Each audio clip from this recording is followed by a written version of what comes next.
চিচিঙ্গা তো আমাদের সবারই খুব পছন্দের এবং পরিচিত একটা সবজি। চিচিঙ্গা দিয়ে আমরা অনেক সময় ভাজিও খাই অথবা তরকারিও রান্না করে খাই।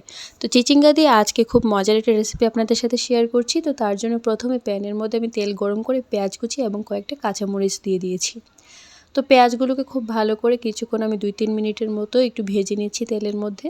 তো আগে থেকে আমি চিচিঙ্গাগুলো একটু চিকন করে কেটে রেখে দিয়েছিলাম, তো সেগুলো এই পর্যায়ে দিয়ে দিচ্ছি।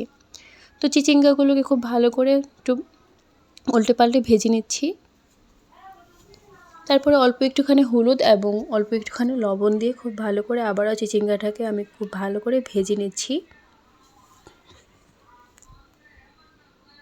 তো চিচিঙ্গাটা অনেকটা ভাজা হয়ে যাওয়ার পর আমি এখানে মাছের ডিম দিয়েছি। আমি মূলত এখানে পাঙাশ মাছের ডিমটা দিয়েছি, আপনারা চাইলে যে কোনো মাছের ডিম দিতে পারেন। তো ডিমগুলোকে খুব ভালো করে ভেঙে এখন দেখতেই পাচ্ছেন একদম মিক্স করে নিয়েছি। তো চিচিঙ্গাটাকে আবারও আমি কয়েক মিনিটের মতো খুব ভালো করে ভেজে নিচ্ছি। তারপর এখানে আমি আদা বাটা এবং রসুন বাটা দিয়েছি 1 টেবিল চামচ করে। বাটা মশলাটা দিলে খুব ভালো একটা ফ্লেভার আসে। তো বাটা মশলাটা দেওয়ার পর আবারও আমি 2-3 মিনিটের মতো ভেজে নিয়েছি। তারপরে এখানে ভাজা জিরার গুঁড়ো দিয়েছি, হলুদের গুঁড়া সামান্য পরিমাণে দিয়েছি, 1 টেবিল চামচের মতো মরিচের গুঁড়া, 1 টেবিল চামচ ধনিয়া গুঁড়া এবং আবারও দিয়ে দিচ্ছি স্বাদমতো অল্প একটুখানি লবণ। তো মশলাগুলো দেওয়ার পর আবারও কিছুক্ষণ আমি নাড়াচাড়া করে খুব ভালো করে একটু ভেজে নিচ্ছি। তারপরে মশলাগুলো যাতে পুড়ে না যায় অল্প একটুখানি পানিও দিয়েছি। পানিটা বেশি দেওয়া যাবে না, অল্প একটুখানি দিতে হবে যাতে করে মশলাটা যেন পুড়ে না যায়। তো এই পানিটার মধ্যে আমি খুব ভালো করে চিচিঙ্গাটাকে খুব ভালো করে সিদ্ধ করে নিব। তো পানিটাও কিন্তু একদম শুকিয়ে গিয়েছে।